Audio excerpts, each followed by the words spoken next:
let's look at all the angles this morning with Mr. John Oloyede, who is a legal practitioner. He joins us here in the studio. Thanks for joining us, sir. Thanks for having me. We also have Mr. Tony Daniel, who is also a legal practitioner. Thank you for your time. Good morning. Thank you. And we also have joining us from our Kano studio, a former chairman of the Kano State Public Complaints and Anti-Corruption Commission. He's a prosecutor engaged by the Kano State government to coordinate and prosecute corruption cases. Mr. Muhuyi Magaji.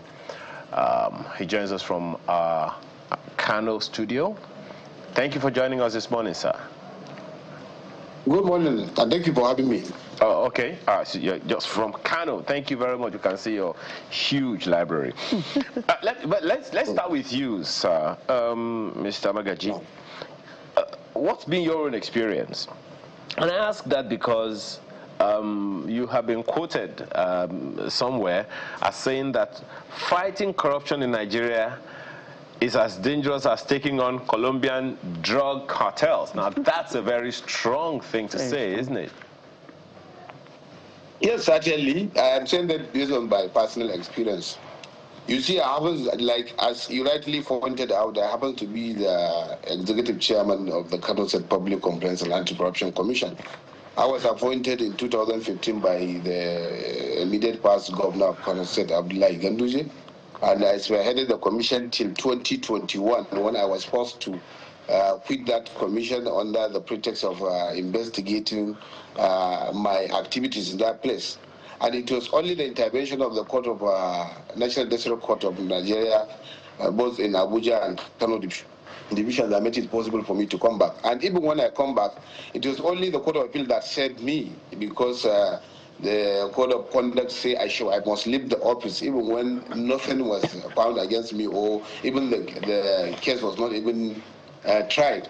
So, by the way, what happened recently that made me to make that comment is the recent arrest that I was subjected to as a result of the investigation that was carried out by the commission when I was the chairman of the commission, and and also on the issue of the case that we are prosecuting today, that concern some politically exposed persons. It leads me to this question. Mr. Magaji, just 1 second.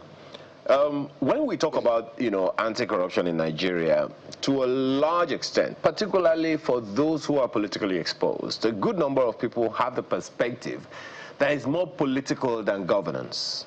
So I want you to speak to that, because sometimes it's the people in opposition that get the flax that get the anti-corruption flack from government.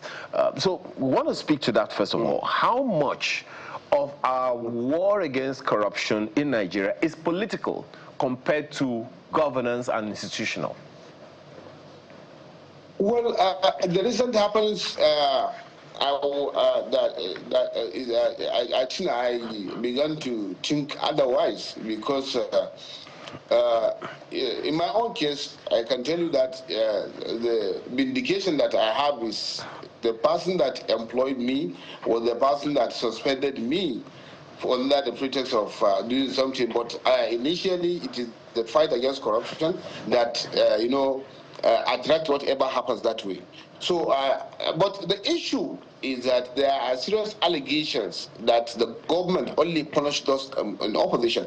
And I think I start to agree in some extent if an investigator who is investigating alleged corruption and that another component of government that is semi-independent of that of the federal, but the federal institution will be made to use its own models to squeeze that process, simply because that government in place is not an opposition, or is belong to opposition, and not even allowing the court, because all these matters are before the court. And the presumption is that whenever the matter is charged before the court, or whenever there is a matter before the court, then any other things will cease. But it might interest you to know that police investigation is investigating a case that is filed, and even in their own police wireless message, the signals, you can see that they are alleging that false charges You know, Mr. Magaji, while I understand, and I would like us to, take this, conversation around quite a bit. I just want you to speak to that specific. Yes. There are allegations that anti-corruption czars, such as yourself, at some point, are used as political watchdogs against opposition figures. That's why I'm asking, how much of anti-corruption battles that we fight in the country are political? How much of those are governance-related and institutional? I think all fight against corruption is supposed to be institutional, if I'm right. And when you say political, it needs political will to fight corruption.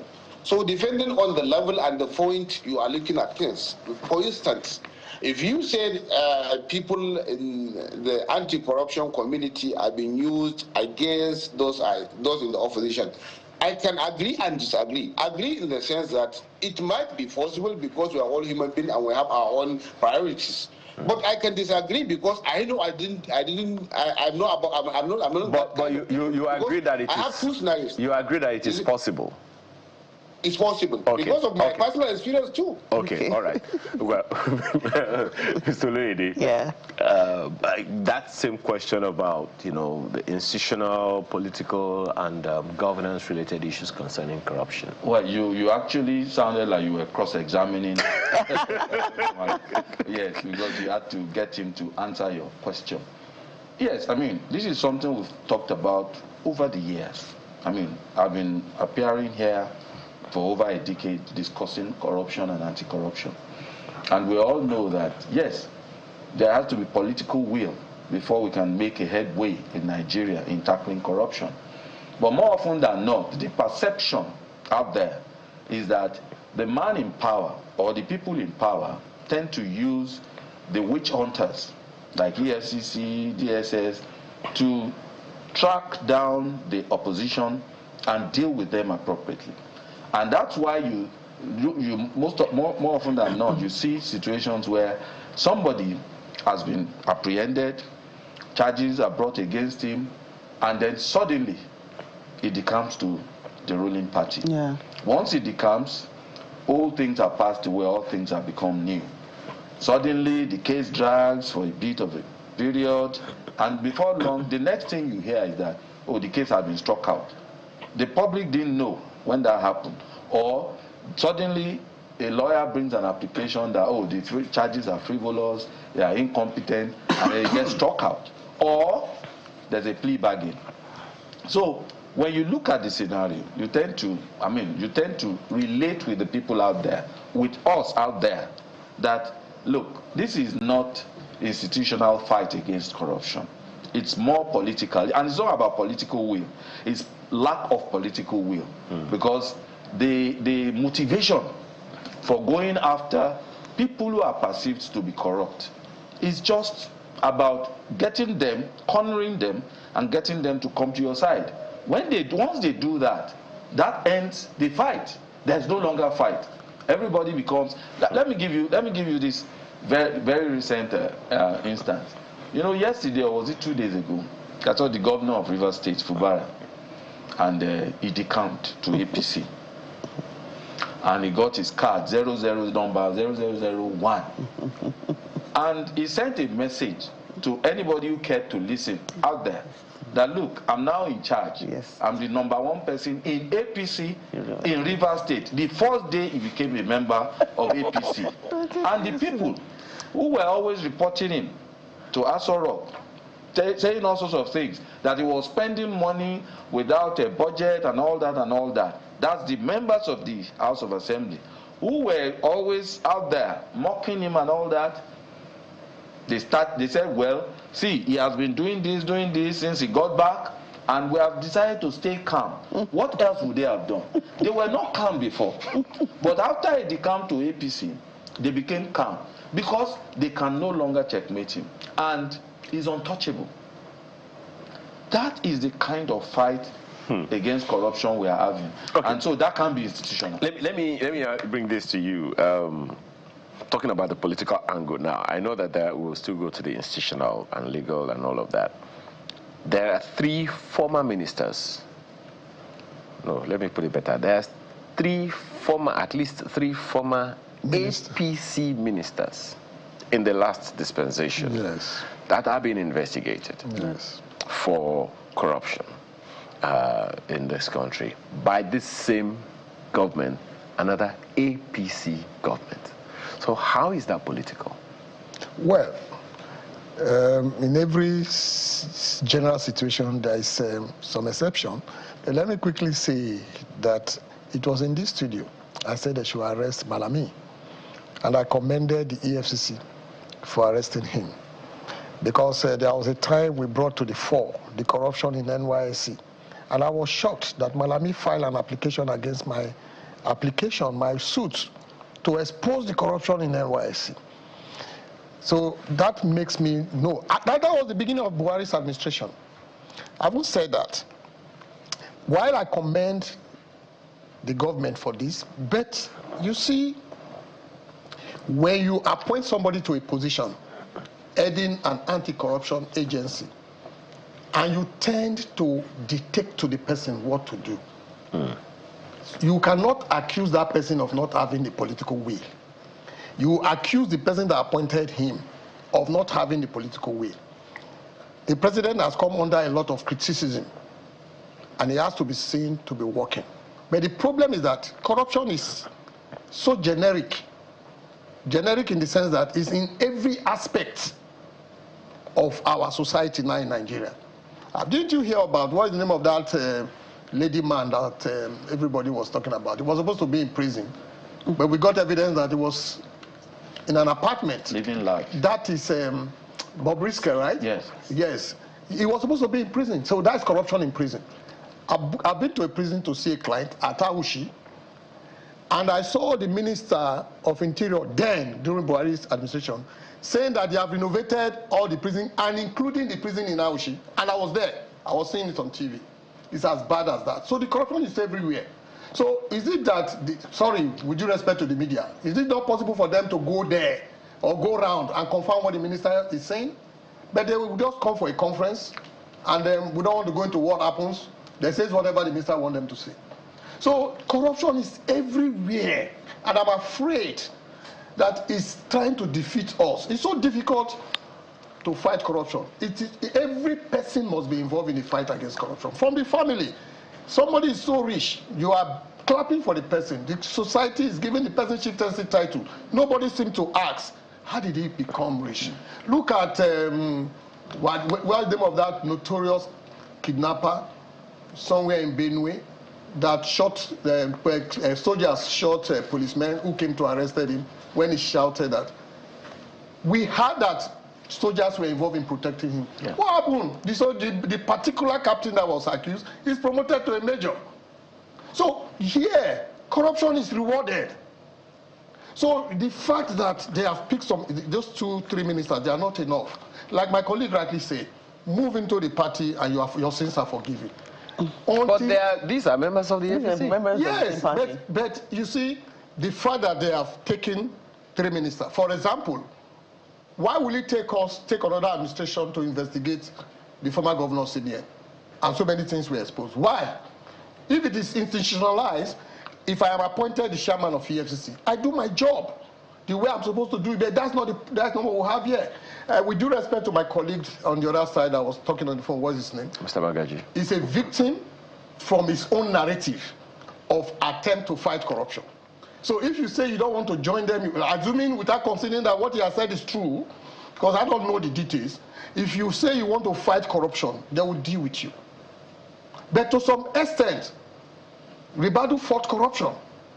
But again, we cannot say it was not influenced. Obasanjo definitely was going after some persons who are not in line with his policies.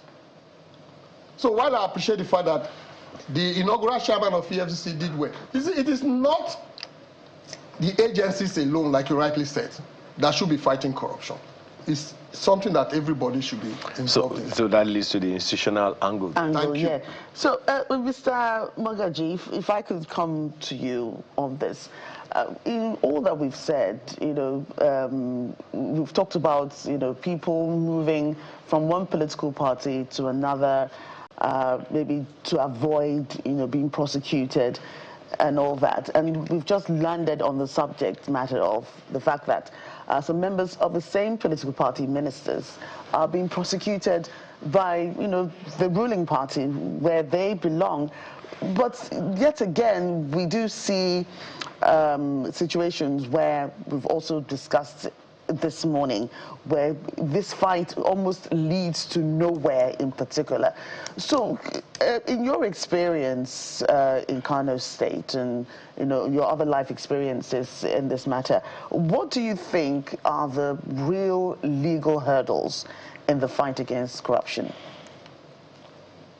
Okay, just like what the latter gentleman there said, I quite agree with him. Because, you see, 8 days ago, I was arrested in Kano. I was taken to Abuja. And at the point of my arrest, the Attorney General of the state was there. And for 17 hours, nobody told me what I did and why they arrested me. And they come to my chambers, the legal firm. They arrested me there. It is originally Abuja. I was sandwiched between the policemen, and I was paid to Abuja at midnight at this time of banditry. And God forbid, had it been were attacked on the road, no, because it is only one vehicle. They use a lot of vehicles to arrest me in Kano. A lot of policemen, very many of them with killers. What I'm trying to say here is that what is my offense? When I reached Abuja, I was approached with a petition written by one of the suspects or one of the accused persons that was duly charged before the court. And it is an issue of the Alec Inlet Dry Port. And this Alec Inlet Dry Port is not only initiated by the government of Kano State. It was an investigative journalism activity that was done by Premium Times, and which the Kano State government got interest, and it exposed a lot of things, and that led to charges. And I was detailed to prosecute the charges. So one of the suspects complained to the post headquarters or to the inspector of police that there is a false charges against them, illegal investigation, and what have you. All of this, I've never found them in any of our laws that constitute a crime. But I was arrested, detained, and I have to come with sureties and what have you before I was issued bail. Who is this man that we charge? It is a former governor and former national chairman of the APC, Dr. Abdullah Umar Ganduji. And the police are trying their best in these two scenarios to make sure that we do not prosecute that case. So what I'm trying to point out is just like what the previous speaker says, it is only when you fall, on the wrong side of the aisle, and that is when perhaps you'll be allowed to pass justice. Otherwise, what is the business of the police to investigate a charge that is before the court and which the court has taken cognizance? I personally moved the court to obtain an order of substituted service because we were not allowed to serve him. Police prevented. In fact, the bailiff that come to serve him has to be rescued from the police. He was arrested. So all this thing is going down to, number one, political will.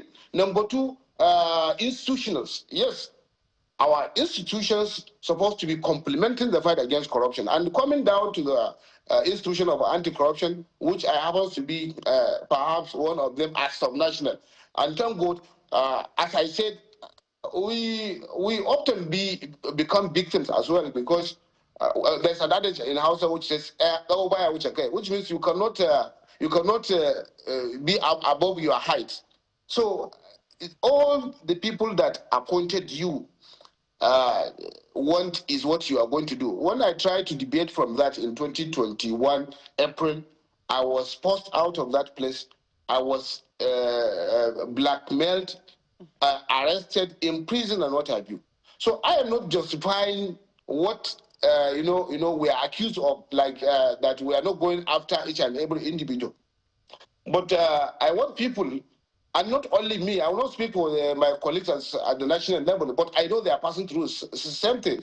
But what I want people to understand is that it is only called for accountability. Because how do I get my freedom? If not because of the intervention of the media, the civil society, and what have you, I will have been in detention for now.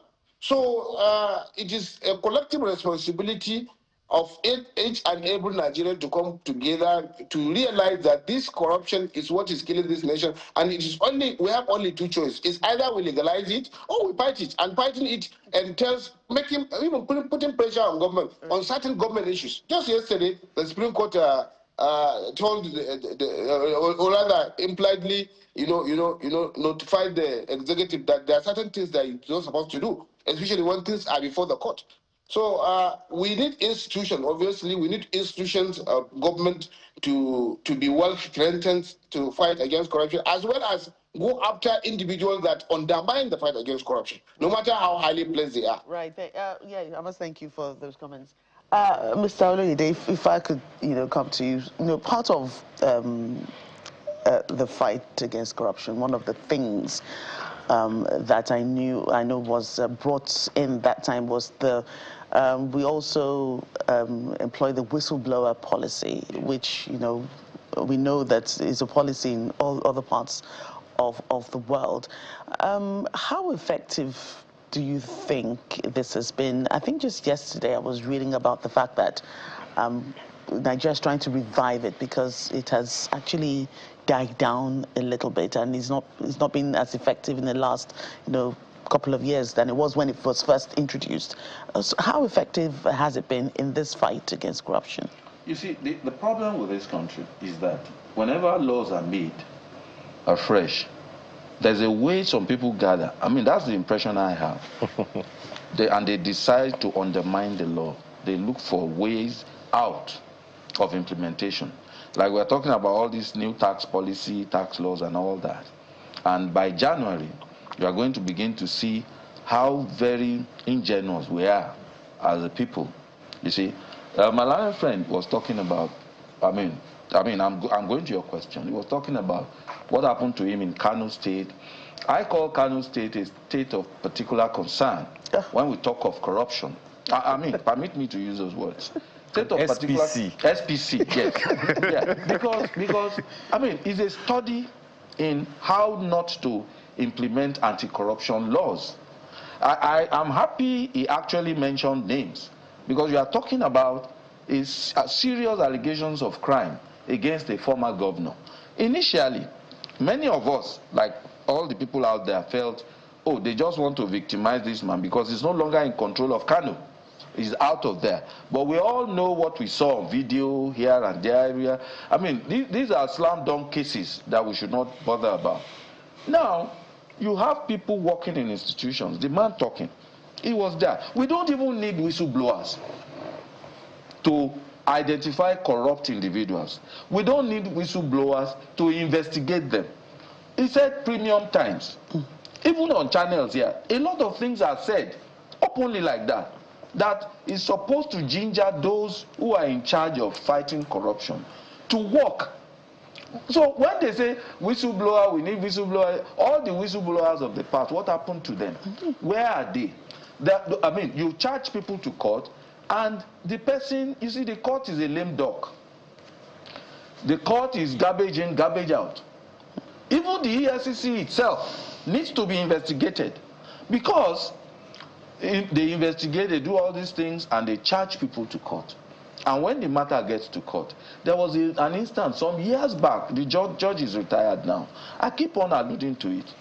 They brought this against a former governor of Delta State, I think Ibori, who constructed a whole court premises where he will be tried. Now, when the matter came up, they brought in a lot of things, and maybe 150 charges or 100 charges, something over 100. Ridiculous. It sounded ridiculous. And at the end of it all, everything was thrown out. And there was a lot. I was one of those. How can the judge not find one? This man that we are seeing. And it turned out that by the time you look at the charge sheet, what has been brought before the judge cannot amend for you. There are some charges you bring that is not amenable to amendment. It just has to be thrown out. So when you begin to talk of whistleblowers, the quality of corruption, I'm even qualifying it as something qualitative now. The quality of corruption in this country is such that, no, they are not hiding it. They are doing it as if, yes, what can you do about it? Exactly. Nobody is hiding anything. And all the institutions is across board. What my learned friend said is across board. Every facet of human life in Nigeria is either corrupt or corrupted. So does that mean, Mr. Daniel, that we're jinxed? No. Reason I'm asking that is, I mean, first of all, it has gone beyond institutions now. It's gone to the level of what Dr. Samademi, for instance, would call the level of culture. Yes. Yeah. And the level of culture is the most endemic. Yeah. That for medication to get there, a lot of surgical work has to be done. So detox first. So that is why I'm asking, is it a jinx? Is it something that cannot be dealt with? We have laws. As Mr. Oluyede said, there are laws, and then there are people who are looking, their job is to investigate the loops, bring it out, exploit it, like the US president said he did at some point, of the tax laws. We'll come to that some other time. So is it that we are jinxed, that we cannot take on these issues, or we're just plain dumb? Corruption itself is institutionalized. Corruption itself in Nigeria, such that, for example, look at the contradictory judgment political cases. Yes. That is, to us, abuse of court process. But it is we, the same lawyers, that help these politicians to go get the judgment. That is just one. I give you an example. There was a case. That's why I don't envy them fighting corruption. I refuse to take that any appointment. I was a very popular right activist. Myself and Festus Keyamo. I was the activist, though, not Keyamo, on campus. Any person that finished from Ekpoma will confirm that to you. Why am I not taking any political position? Why have I? Because you are not independent to do what you are supposed to do. If you don't want to play with them, they will embarrass you, they will deal with you. And I don't want to fall in, become a victim like my friend. So it is so, the EFCC, I am an expert in subsidy. I lectured some policemen on how to investigate subsidy fraud. I was to prosecute the late Ifeanyimba for subsidy fraud. Now, the EFCC, I was doing job prosecuting. Some people came to the court, don't prosecute again, leave that man. They came to me. I was inside the court. They didn't even have the courtesy of saying, can you stop that prosecution or let's talk. Inside the court, before Justice Abang at the Federal High Court. It's as bad as that. And we're to do a good job. The few who are ready to work will be silenced.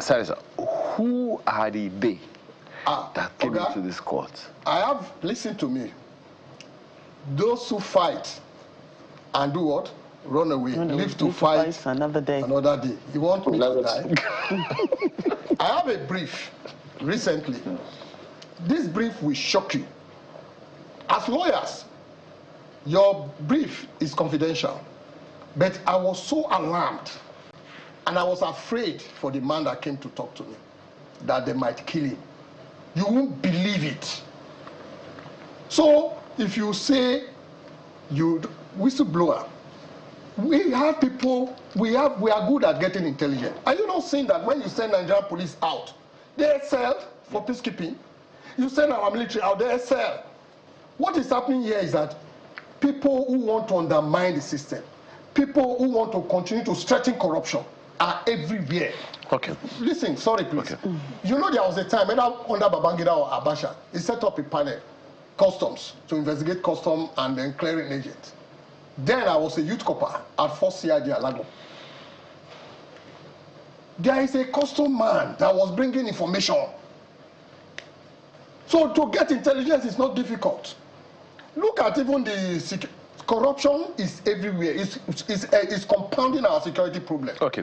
Let me ask Mr. Magaji. You know, many times when people are talking about corruption in Nigeria, my mind always goes to the civil service. And the reason is simple. and it's something that we talk about from time to time here at Channels Television. An elected official is there for maximum 8 years. At least that's at the executive level. Senate and then the legislature maybe for longer, multiple 4-year terms, and they can be thrown out at any time. An appointed person is there for 8, maximum 10 years, statutory appointments, maximum 10 years, like the CBN governor and the rest of them. But the civil servant is there for an average of 35 years, 30 to 35 years.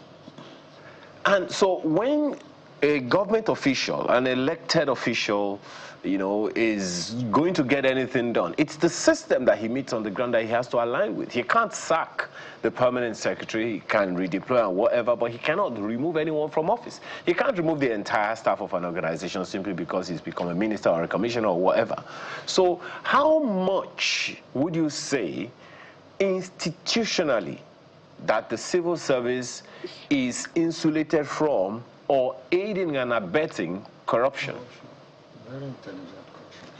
Well, I quite agree with you based on what I have experienced during my days at the head of anti-corruption agency in Kano State, because we have one case that is a leader or a head of an agency, and the matter is before the court. It's not a platform for me to talk the basis of all the circumstances of the matter, but I'll just give you an example, whereby when we invited the director, admin, director of finance, and all the directors, all their answers was that they were asked to sign the document, and which 430 million naira was stolen from Kano State government coffers. And this happens at least 2 months prior to the expiration of the time of that particular person. And when we wrote an invitation to him, he ran away. He only come back to Kano with a court order. God so kind, we were able to finish everything and file charge before he come back with the court order. But what happened to the civil servants? They were detained, and it is only when the commission decided to, release them on bail, that is what nobody comes to them. What I'm trying to point out here is that they are enablers, obviously, and sometimes, just like we rightly pointed out, most of the people that I encountered, they are trying to tell me that they are keeping their jobs. Because if me as an appointed, because the law that empowers the commission under Section 8 says we should not be subject to the direction and control of any authority. But the authority controls us, as my learned seniors just said, that they will torment you, they will persecute you, and they will extend that to the civil service too.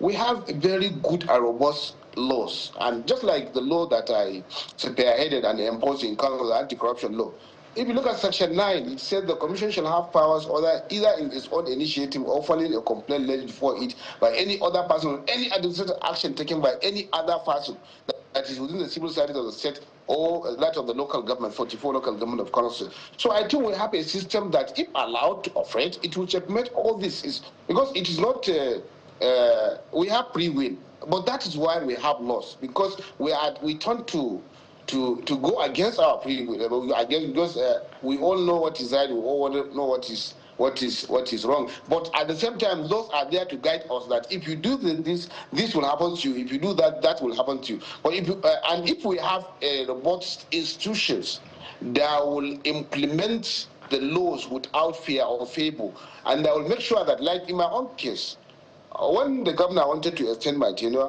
because I left the office in 2000 and June 2025. After 10 years, but at least I want 2 years sabbatical. But it reads because the industrial court, recognized me as the chairman and even pay me my salary. So it reads in my own tenure. But at the same time, when the governor wanted to extend my tenure, the powers within the system, the current government, refused. Because I was accused of arresting local government chairmen, arresting officials of the government of the day, and that's what most of our political gladiators don't want. Because all what they want is, when you are in the position of anti-corruption fight, you only fight those that are in opposition, just like we rightly fought. I was aware in America when some of the one senior official of the government called and tell me that this commission belongs to us, but you are targeting our people. So that's the mindset.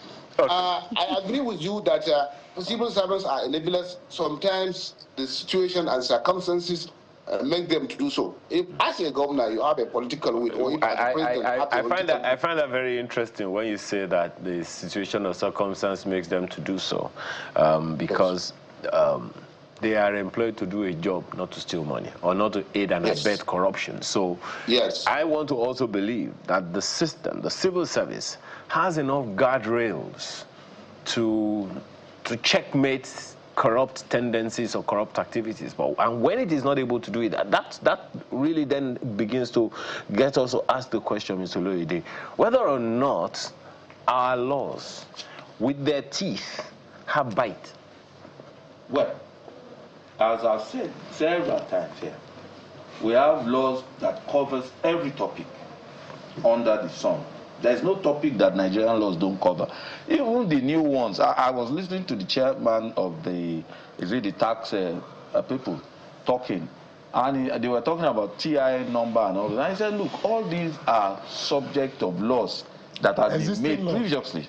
They have just repackaged these tax laws. But Nigerians don't pay. They just want to broaden it. Now, the laws have teeth. They cannot bite, because laws are meant to be implemented by men. Now, you see, some of us like... Sorry, sir, they cannot bite, or they bite the wrong people. Well... You know, because they do bite in some... Well, they do bite in some... It's not everybody that feels the bite. I agree with that. Yes. That's for correcting me. Yes, they bite the wrong people at the wrong time. Now, you have situations where institutions are created, and the people who create... He who pays the piper dictates the tune. First of all, the power of appointment. It is not likely that somebody will appoint a man who is likely to confront him on issues of corruption. I'll give an example of another life case, because I'm happy that my colleague, it's good to discuss live issues within the bounds of secrecy. Now, we have a situation, for instance, EFCC. You have a situation in a particular state, and some people feel, oh, this person has been corrupt. They write a petition and take it to AFCC within the state, the particular state, and they refuse to investigate. They said they are not touching it because the traditional ruler involved is a big man. He's too big, and he has connections to the highest office in the land. So they refused to accept it, and then they rerouted the petition to EFCC in Abuja, to the chairman, to investigate something that is very local. Now, incidentally, the colleague was discussing the matter with me, and it was a matter that I had been involved in before, where a judgment that was obtained in the 70s or 60s is now being used today to hound people in a given locality. And even the government, the state government, then invited the traditional ruler, look, you can't continue harassing people. Some of these people, they got it from federal, this thing, through acquisition in the 60s, before independence. Oil installations, everything, and you are hounding them. And they now said, look, you can't do that. And said, no, it's our land. And said, okay, we'll compromise that judgment by paying 3 billion naira. And the state government paid 2 billion naira, leaving 1 billion naira. And the traditional ruler did not stop. Every time there's an economic activity, comes there, stops them. I mean, loss of 300, 500 million at a point at a time. And then what happens? Some people went to court, and the court saw the document and said, oh, yes, they only paid 2 billion. You have to show that the whole 3 billion has been paid to show that this judgment has been compromised. There's an agreement. I say, okay, government, give me the document I will use to show that you have paid, or what the agreement. I'm going to say, we can't find it. Civil servants, they couldn't find it. And the judge said, because of that, I mean, there's a compromise. It might not have been paid, and he's still using it to hound people. And then this matter now, this same matter that has been subject of discussion in court, adjudication, everywhere, now goes to EFCC, and it keeps going round and round for generations. People have died over it. How do you begin to situate the paramountcy of the laws of the land? Yes, there are laws. It's not for paucity of laws that we have corruption in Nigeria. The reason why we have corruption is because at the topmost level, there is no political will to execute the laws. Let's not delude ourselves and say. Well, we have to go. But your last words on this matter. Let me quickly say that to some extent there was boldness and will during Obasanjo's time, and then Nuri Badu, I was his PA at Alagbon when I did my youth service, and I know within that short period, unofficial PA. I know within that short period that he was not corrupt.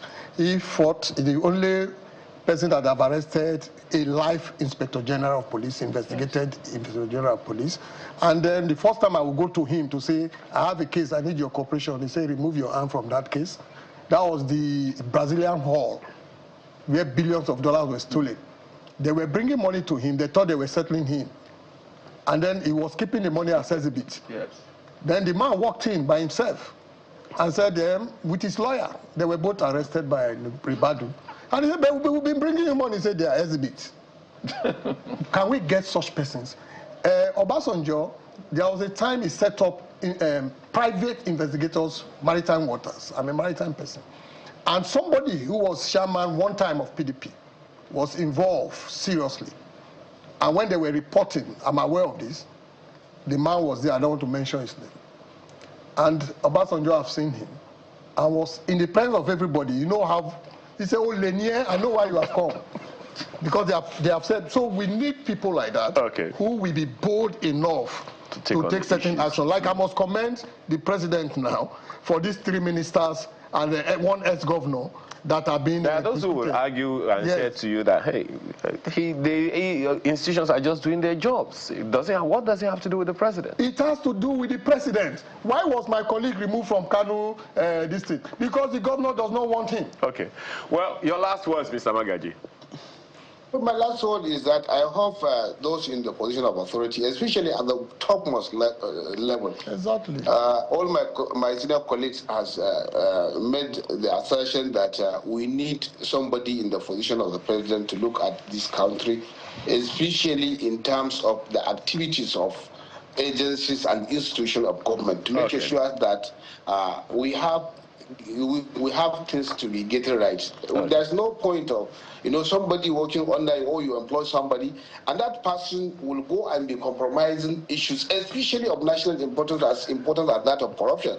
And that person will be doing it with impunity, and nobody will accuse the president. Well, thankfully, those days, we can say that those days are coming to an end, particularly with what you gentlemen have said here today.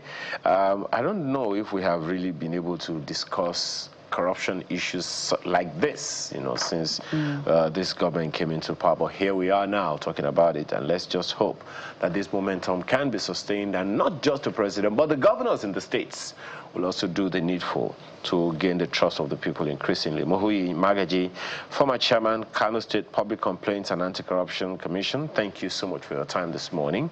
We've also had the pleasure of Mr. Tony Daniel, who is a legal practitioner, as well as John Oloyede, also a legal practitioner. Gentlemen, thank you so much for your time today.